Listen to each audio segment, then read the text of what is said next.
ถานีวิทยุกระจายเสียงแห่งประเทศไทยจังหวัดเชียงใหม่ AM 1476 กิโลเฮิรตซ์สถานีวิทยุภาคภาษาชาติพันธุ์แห่งเดียวในประเทศไทยที่มีความทันสมัยเชื่อถือได้สร้างอัตลักษณ์กลุ่มชาติพันธุ์สู่สากล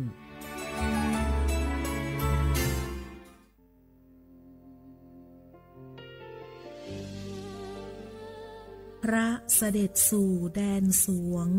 ไทยทั้งปวงน้อมสำนึกในพระมหากรุณาธิคุณตราบนิรันดร์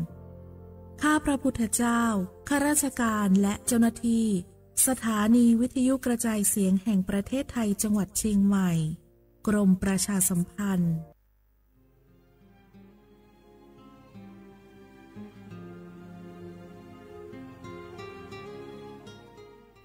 This is a moment of profound grief for the Kingdom of Thailand. The collective voices of Radio Thailand Chiang Mai, join the Thai nation in mourning the passing of our beloved Queen Martha, Her Majesty Queen Sirikit. Her life was a testament to the unwavering service, grace, and deep love for the Thai people. Our humble condolences and thoughts are with His Majesty the King, the royal family, and all the Thai people during this deeply sorrowful time. We will remember her forever.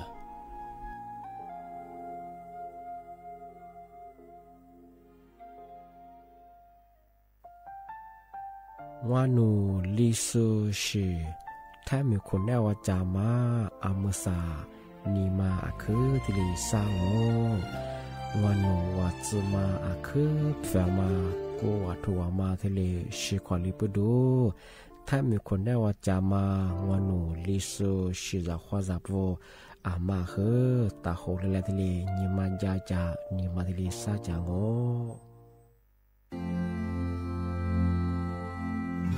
รากฐานสังคมไทยตั้งแต่อดีตจนถึงปัจจุบันเคารพเทิดทูนสถาบันพระมหากษัตริย์เป็นศูนย์รวมจิตใจที่เหนียวแน่นของคนไทยในเวลาที่เกิดวิกฤตทางการเมืองพระบารมีของพระเจ้าอยู่หัวก็ทำให้เกิดความสงบและช่วงที่เกิดวิกฤตเศรษฐกิจปรัชญาเศรษฐกิจพอเพียงของพระเจ้าอยู่หัวรัชกาลที่9พระราชทานให้กับคนไทยก็ทำให้ผู้ที่น้อมนำมาปฏิบัติมีภูมิคุ้มกันและไม่เกิดความเสียหายพระปฐมบรมราชโองการของพระเจ้าอยู่หัวรัชกาลที่10เราจะสืบสานรักษาและต่อยอดและครองแผ่นดินโดยธรรมเพื่อประโยชน์สุขแห่งอาณาราษฎรตลอดไปพระมหากษัตริย์ไทยทุกพระองค์ทรงห่วงใยราษฎร์เสมอสถาบันพระมหากษัตริย์ไทยศูนย์รวมใจไทยทั้งชาติ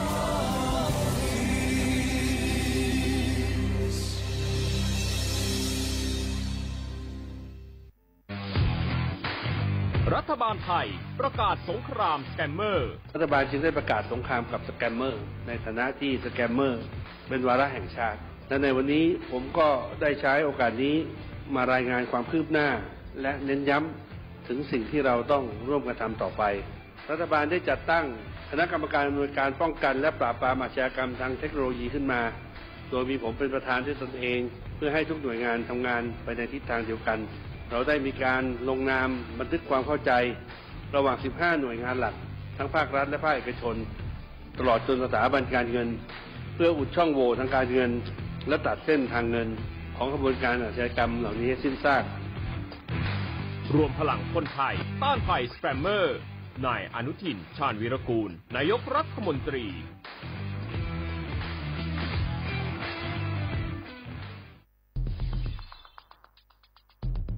แค่3 ปีความเสียหายจากอาชญากรรมไซเบอร์ของคนไทยพุ่งทะลุถึง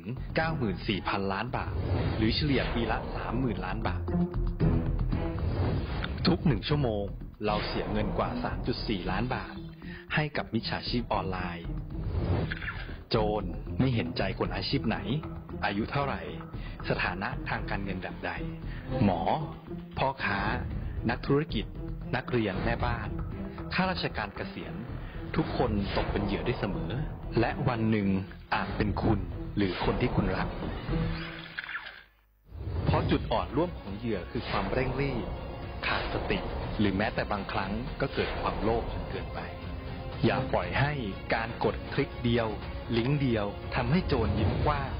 วันนี้ถึงเวลาแล้วที่คนไทยทุกคนจะต้องร่วมมือกันสร้างภูมิคุ้มกันอาชญากรรมไซเบอร์ช่วยกันหยุดก่อนที่ภัยไซเบอร์จะทำให้คนที่คุณรักและตัวคุณเองกลายเป็นเหยื่อ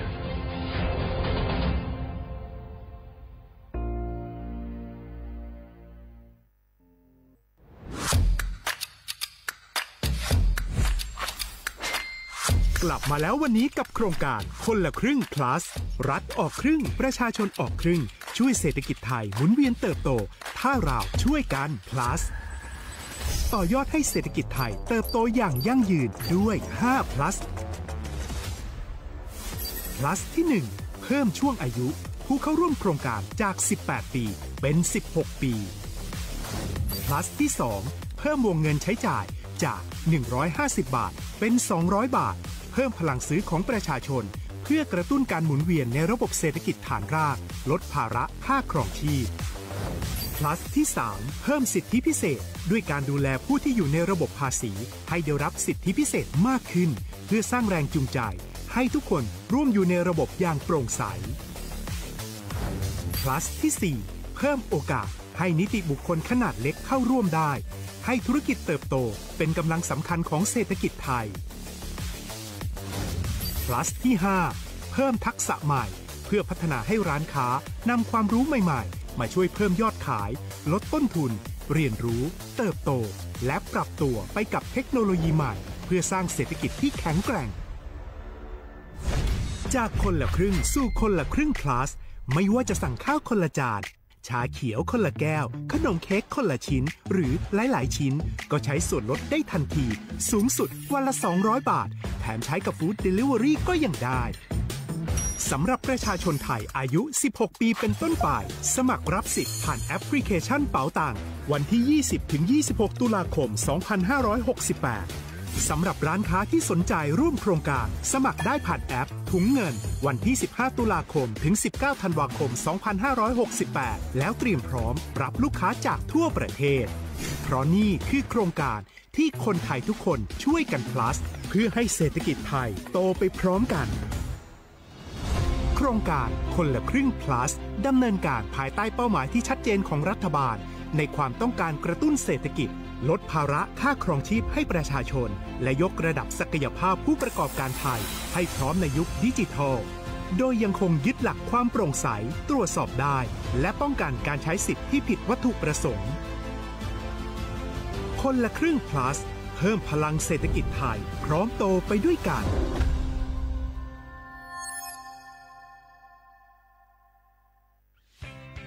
เส้นทางสายหมอกที่สวยที่สุดในเมืองแพร่กำลังรอทุกคนไปวิ่งด้วยกันครับทุกก้าวของคุณคือพลังของลมหายใจชวนเพื่อนชวนครอบครัวมาวิ่งฝ่าสายหมอกเพื่อโรงพยาบาลแพร่ในวันอาทิตย์ที่7ธันวาคม2568บริเวณลานกิจกรรมหลังวัดพระธาตุช่อแฮมาร่วมกันส่งต่อพลังแห่งความดีเพราะทุกก้าวของคุณช่วยต่อชีวิตให้กับผู้ป่วยในโรงพยาบาลแพร่สมัครได้เลยวันนี้แล้วไปวิ่งด้วยกันในวันอาทิตย์ที่7ธันวาคม2568พบกันบริเวณลานกิจกรรมหลังวัดพระธาตุช่อแฮนะครับ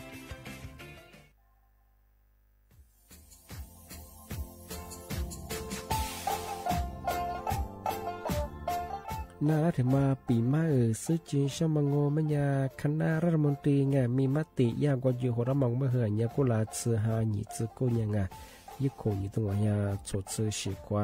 อย่าไปรับมองเมื่อเหื่อยแก้ไขปัญหาไงสถานะอาทิตย์ยังเหื่อยสัญชาติไงเอาถ้าเหมือนคนนี้ว่าจะส่งไง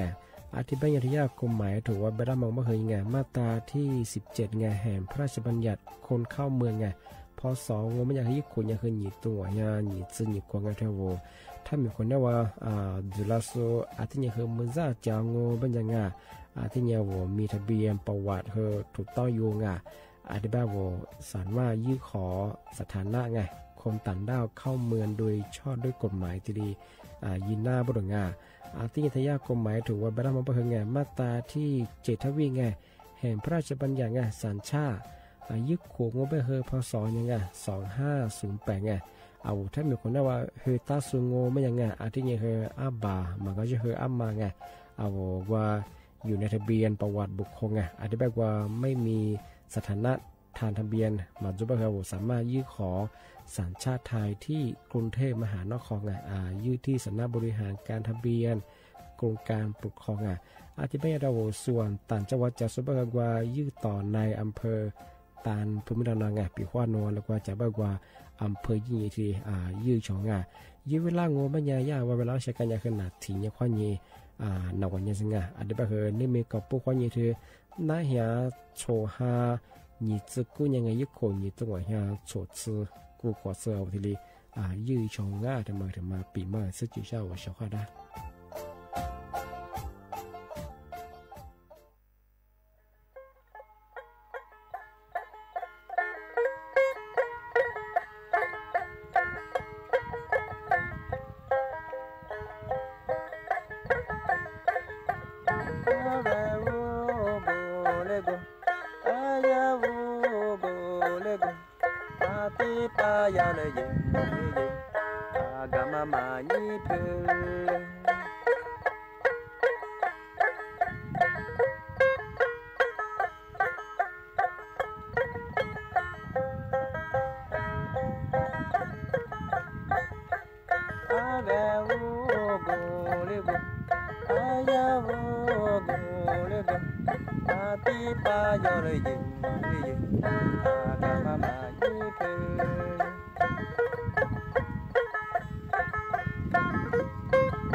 งะเสียขวาบ่ได้ขว้างอัมซาหนีบ่ขวาหนี3โมงเอา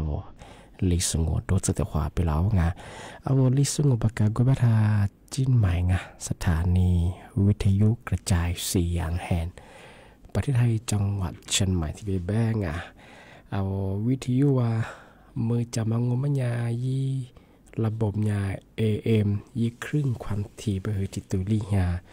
是指错去挂做年多啦奶奶不是错么话你节目的话都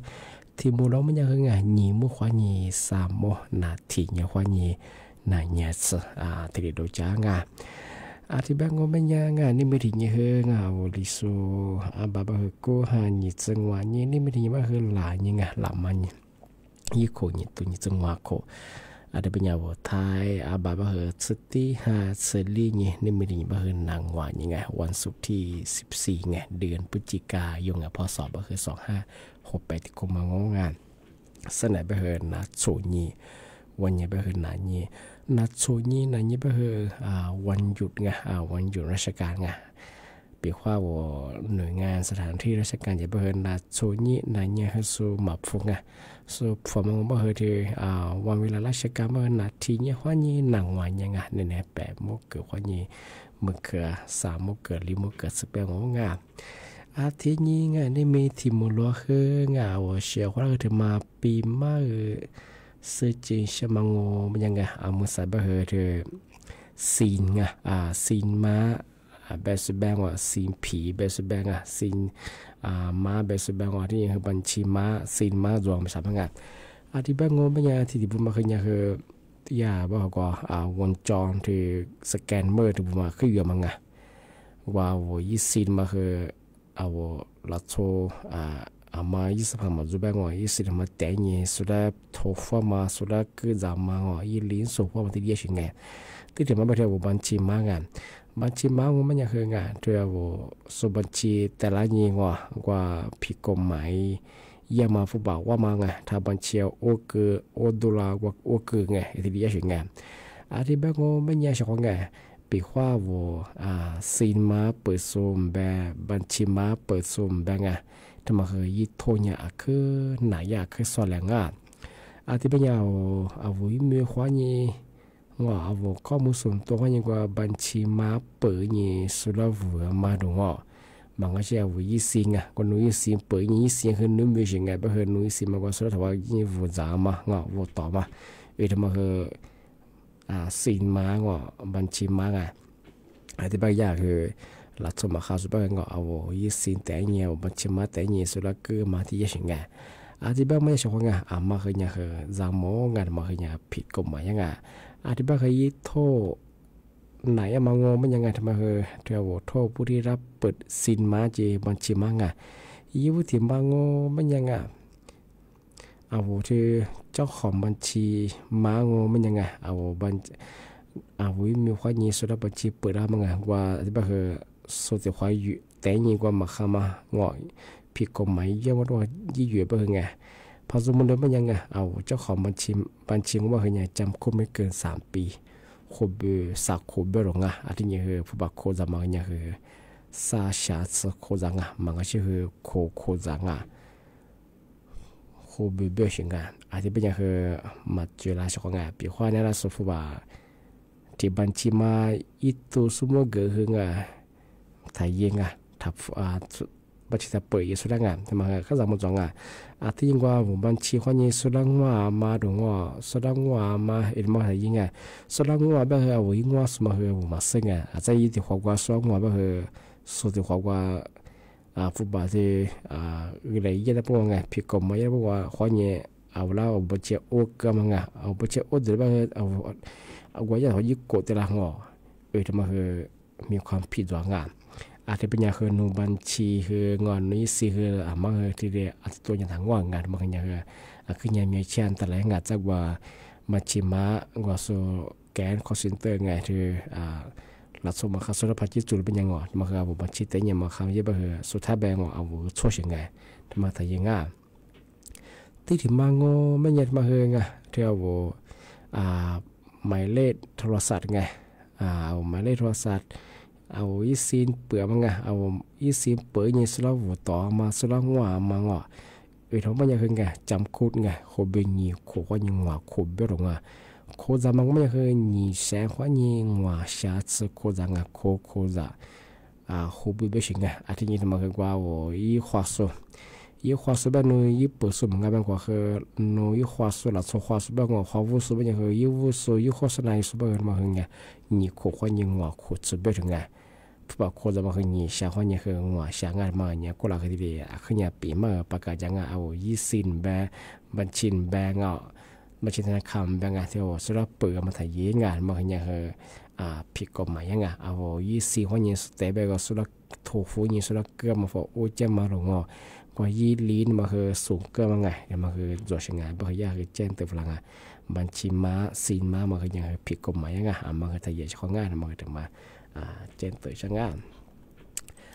ที่นี้ที่ถึงมางอไม่ยางานมาคือยาจังหวัดเชียงใหม่เขานี่ถึงมาปากไก่ฝรั่งยามาคือหน้าเหียงหน้าเหียมาคือที่ยี่ห้าหน้าเหียยี่ห้าที่ยี่ห้ายี่ว่าหาซาซึที่ยังไงยุคุณยังต้องว่า处置กูควงมาคืออัตถัดสูบรงกับปากเมียเมียนแบงอัตถัดสูบรงมาฝ่าฝืนยังว่าส่วนอัตถัดสูบว่าพัดสองมันยังคืองานพันยามือหรือว่าคืองานมายาบังคับใช้กฎหมายไงยันเด็กขาดทุกกรณีไม่ใช่ของงานทำงานที่โคเดสุสิประกาศยังไงที่ยี่ห้าก็เพราะว่ายี่งัวห้าซึ่งคืออัตุถัดโซบยังไงอัตุโซบเขาต้องขุดเชื่องัวความฟูจิเดียบคือยี่อากาศคืองัวมาข้างมาคือยี่มรพิษยังไงอันนี้ว่ามาสายอีมิตรสัตย์ที่ประกาศร่างงานที่ยี่ห้าข้อยี่งัวห้าซึ่งนั่นเหี้ยยี่คุณยี่ตรงนี้โซซื้อกูขวางงานนั่นเหี้ยบ่คืออัตุถัดโซบอีมิตรสัตย์ประกาศร่างปีขวามาปัดโซบคือพันยามบนเลี้ยงเฮียบังคับใช้กฎหมายที่ยับรงทำมาปีมาเจนตัวอย่างที่ยังไงทำมาถึงเชิงมันยังสำนักงานกรมอุตุนิยมวิทยางานที่มีแต่พวกกุญิโซแต่ยิโซคือมุสาวภาคเหนือไม่ไงบางพื้นที่ยังคือเหมือนหาเรียบมาอย่างที่ยางที่มาเรียกไม่ใช่ไงก็คือเนี่ยเน้นแนวเจมคือเนี่ยคือมีหิเยอะมากว่ายามาคือดีอากาศคือที่เนี่ยยาบรงอันนี้ก็คือเอาชาวบ้านมาก็เดี๋ยวมาดูแลสุขภาพยังไงที่เนี่ยคือมาสาวสุภาพใต้งมันยากว่าปากกาไม่ยังไงภาคใต้ก็มาคือซื้อสิยังไงซื้อสิยังว่านี่ซื้อสิยังว่านี่ซื้อนี่ยังไงคือซื้อที่หาคนนั่งไงมาคือพื้นที่ภาคใต้ไม่คือมาคือยังคือที่เนี่ยละมาละวางเย่บรงที่ช่วง17 ถึง 22 พฤศจิกายนมาเนี่ยคือเมืองฮาเลียมาเงาะมีฮิโรฮาเยอะมาที่เป็นคืออาจจะเยอะมาที่เกิดนับบรงที่ยังว่าว่าน้ำทะเลงว่าคือไงอีกครึ่งคือสูงย่างเงาะมีฮิโรฮาจะเป็นว่าถึงว่าความต่อสู้บางอย่างคือที่ซื้อสิเนี่ยว่านี่ซื้อนี่เป็นคือเนี่ยว่าคือว่าต่อควายเป็นยังไงคนน้ำทะเลเยอะมากที่นี่เราบอกว่าป่าพื้นที่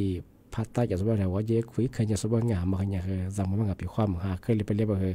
อันจะจำมันน้ำถ้วยมาติดคือน้ำเป็นงาน17 วันนี้22 งานมา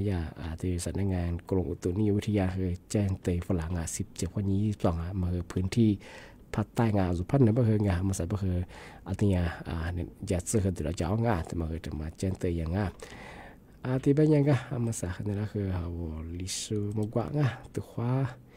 genangan sekolah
ที่นี่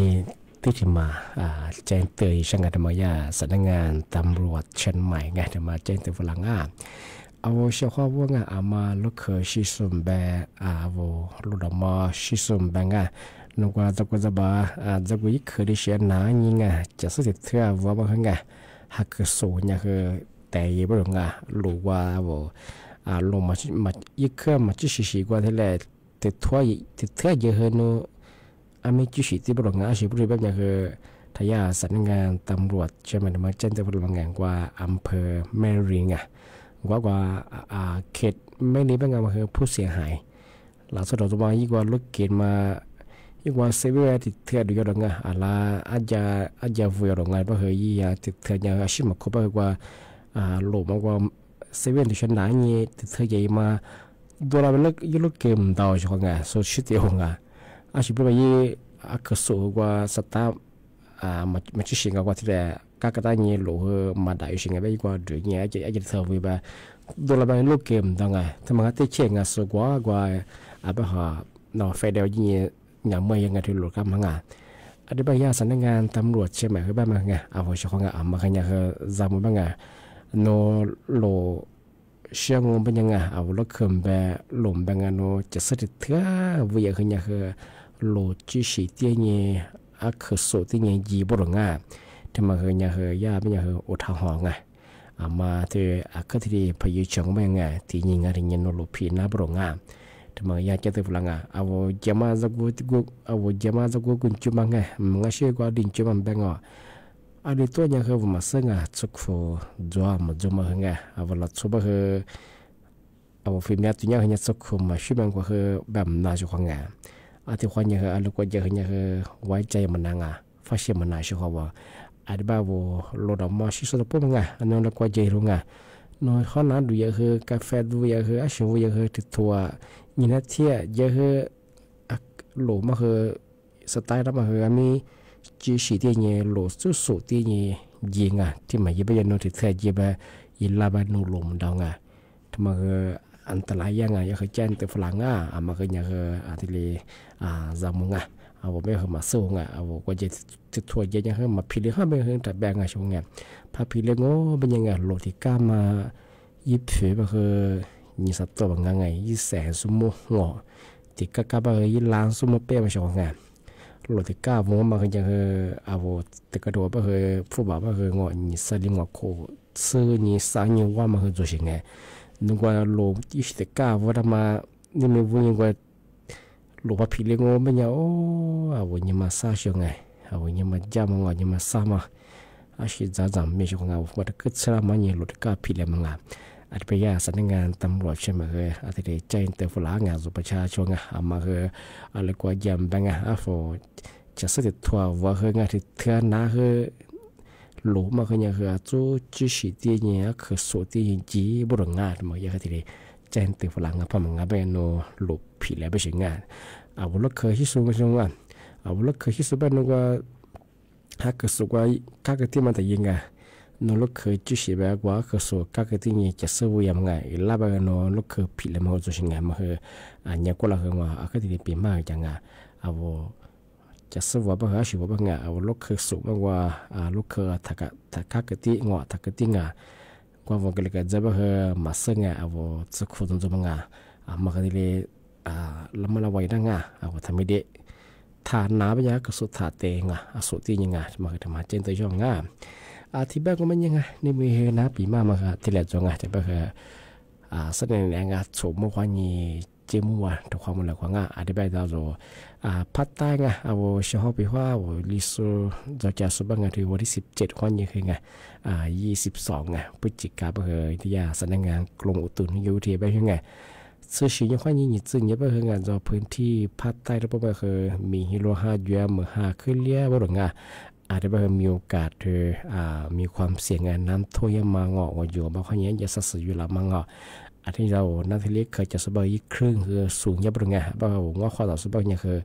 สื่อสิ่งวันนี้นี่ซึ่งยังคือยังคือถัดด้วยบางงานมันยังคือแจ้งเตือนฝรั่งอาทิตย์บางยังสั้นนะสมมติว่านี่คือจิมว่าเดี๋ยวความมูลกว่างอาจจะเป็นนี่เมียว่รายการลิซึ่งประกาศประธานจิมหมายงานสถานีวิทยุกระจาย4อย่างแห่ง ประเทศไทยจังหวัดเชียงใหม่ว่าดูจ้างาว่าชกวันนาสุดาคืออาเกบโมงาข้อคว้าสวัสดีครับ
做别马达几件你是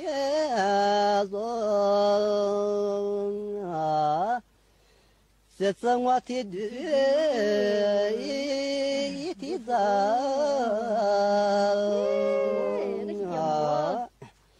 啊，这里。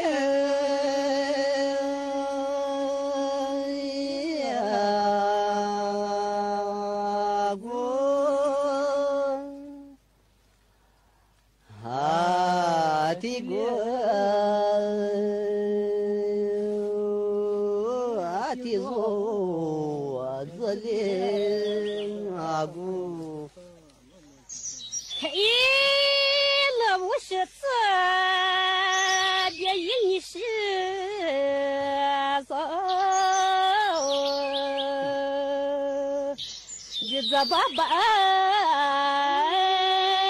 你干啥？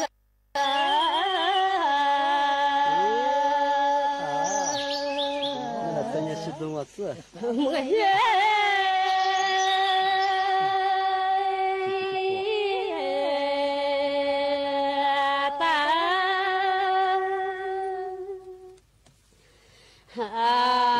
妈妈。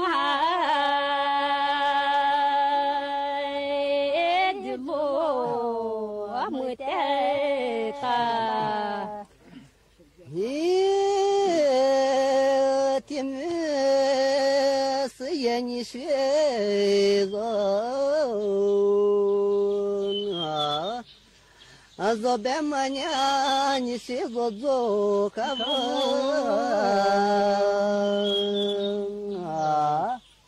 啊妈做。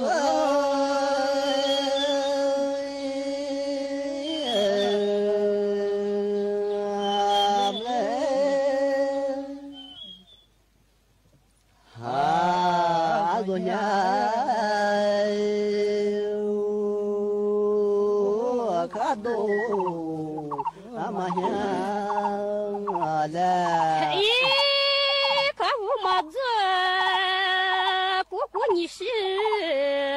做啊，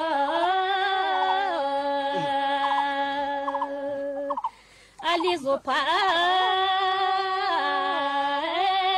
一做人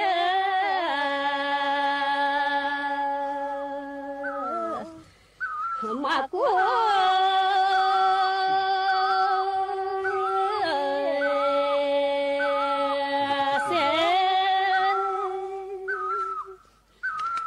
啊，做嘛？做的嘛是噻？嘿，他是嘿，啊，这旁边也你是好嘛？是也俺们吃这一面做。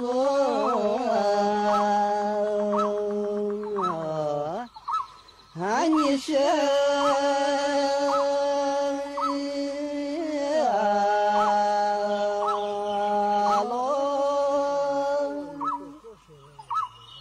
啊，不是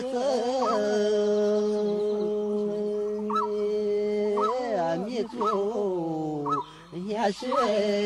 啊咯。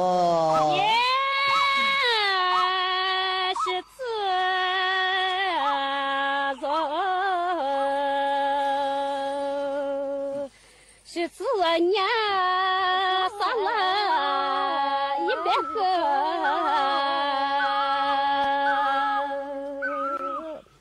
你做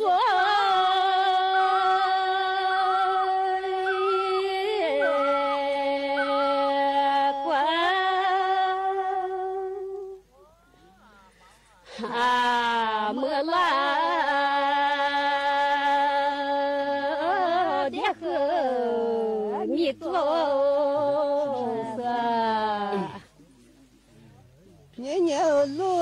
สถานีวิทยุกระจายเสียงแห่งประเทศไทยและเครือข่ายทั่วประเทศเสนอข่าวต้นชั่วโมงรู้เร็วรู้จริง